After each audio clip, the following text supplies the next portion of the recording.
नमस्कार प्रेक्षकांनो, कमळी या मालिकेच्या आजच्या भागामध्ये खूप जबरदस्त ट्विस्ट आपल्याला पाहायला मिळणार आहे. आता मालिका वेगळंच वळण घेताना आपल्याला दिसणार आहे. ते कोणतं वळण आणि ऋषीसमोर कोणतं आता नवीन संकट येताना आपल्याला पाहायला मिळणार आहे ते आपण ऐकणार आहोत. इकडे आता नयनताराच्या घरी नयनतारांनी सर्व मेडला बोलावून सांगितलेलं आहे की मला आज माझ्याकडे स्पेशल गेस्ट येणार आहे आणि हे गेस्टच्या खातिरदारीत मला कसलीही कमी चालणार नाही, म्हणून प्रत्येक गोष्ट मला व्यवस्थित व्हायलाच हवी. आणि साधना, तू मी जेवण सांगते ना ते जेवण एकदम व्यवस्थितरित्या तुला बनवायचं आहे, कारण आज हे गेस्ट माझ्यासाठी खूप स्पेशल असणार आहे आणि सर्व काही नीट झालेलंच मला चालणार आहे. त्यावर तिथं सायबा येतो. आता लगेच नयनतारा बोलते की सायबा, ऋषीला घरी बोलावून घे.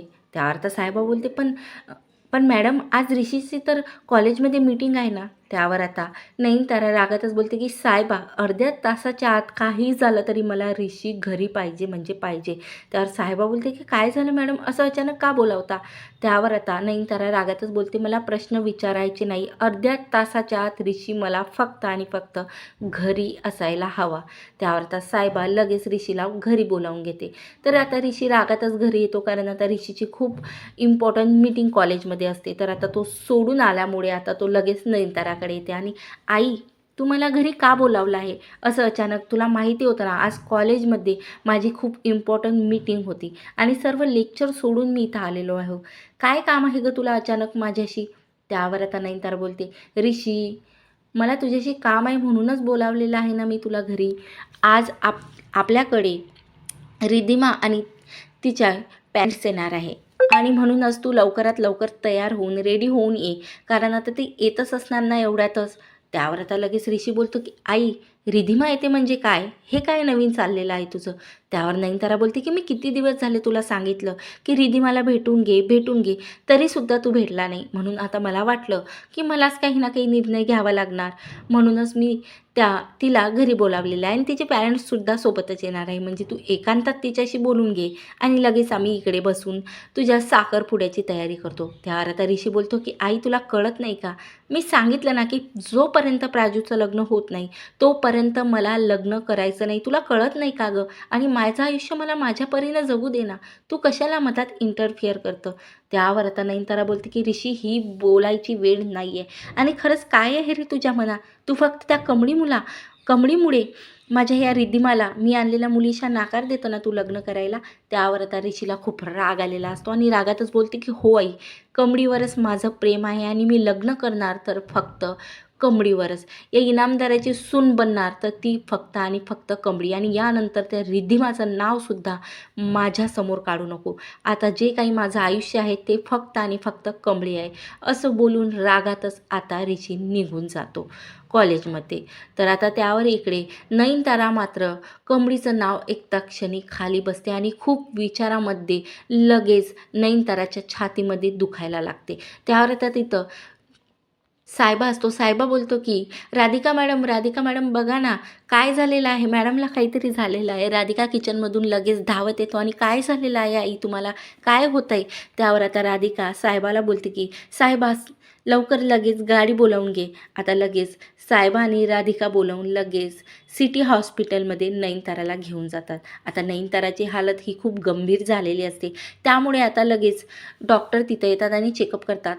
तेव्हा मात्र सायबा इकडं ऋषीला कॉल करतो. ऋषी काही कॉल उचलत नाही. त्यावर आता राधिका बोलते की सायबा, ऋषी काहीही माझासुद्धा कॉल उचलत नाही, तू जाऊन घेऊन ये. त्यावर सायबा बोलतो, हो, तो रागात असला ना, कुठं असतो ना, ते मला चांगलंच माहिती आहे आणि तुम्ही इथं राधिका मॅडमवरती लक्ष ठेवून राहा. डॉक्टर काही मेडिसिन लागलं तर तुम्ही लगेच घेऊन या. त्यावर राधिका बोलतो की सायबा, तुम्ही इथं कसलीही चिंता करू नका, तुम्ही बस ऋषीला लवकरात लवकर इथं घेऊन या. त्यावर त्या सायबाला माहिती असतं की ऋषीला राग आलं की तो सरळ देवी आईच्या मंदिरातच जाऊन बसते आणि लगेच सायबासुद्धा तिथं पोचते आणि बोलते की ऋषी, किती कॉल करत आहे आम्ही तुला, तू का नाही कॉल रिसीव करत आहे. त्यावर आता लगेच ऋषी बोलतो की मला घरी यायचं नाही आहे सायबा, आणि तू सुद्धा माझ्याकडे बसू नको सध्या, मला तुझ्याशी काही बोलायचं नाही. त्यावर सायबा बोलतो की ऋषी, मॅडमला ना खूप त्रास होत आहे म्हणून आम्ही त्यांना सिटी हॉस्पिटलमध्ये ॲडमिट केलं.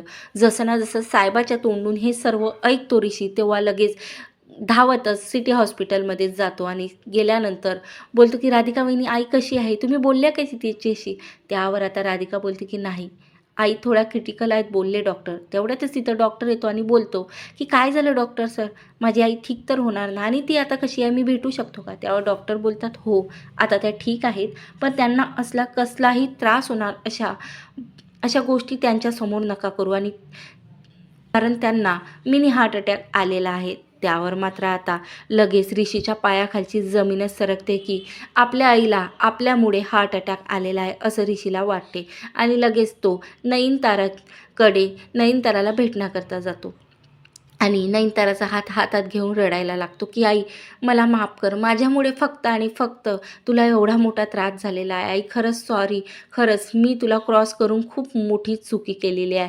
त्यावर आता नयनतारा ऋषीशी बोलतो की ऋषी मला वचन दे की तू आजपासून कधीही मला क्रॉस करणार नाही. मी ज्या मुलीशी लग्न करण्यास तुला सांगणार त्या मुलीशीच तू लग्न करणार. तेव्हा मात्र आता ऋषी चकित होऊन जातो कारण ऋषीला कळालेलं असतं की तो कमळीशिवाय नाही राहू शकत. तो फक्त आणि फक्त कमळीवरच प्रेम करतो हे रिअलाईज झालेलं असतं ऋषीला. आता खरंच प्रेक्षकांनो ऋषी रिद्धिमासोबत नयनतारासाठी लग्नाला होकार देणार का, की तो कमळीवरच प्रेम कमळीसमोर व्यक्त करणार? हे सर्व असे इंटरेस्टिंग एपिसोड आपल्याला मालिकेमध्ये पाहायला मिळणार आहे. म्हणून असे जबरदस्त ट्विस्ट बघण्यासाठी माझ्या चॅनलला नक्की सबस्क्राईब करा. व्हिडिओ आवडल्यास लाईक आणि शेअर करा. धन्यवाद. जय गजानन.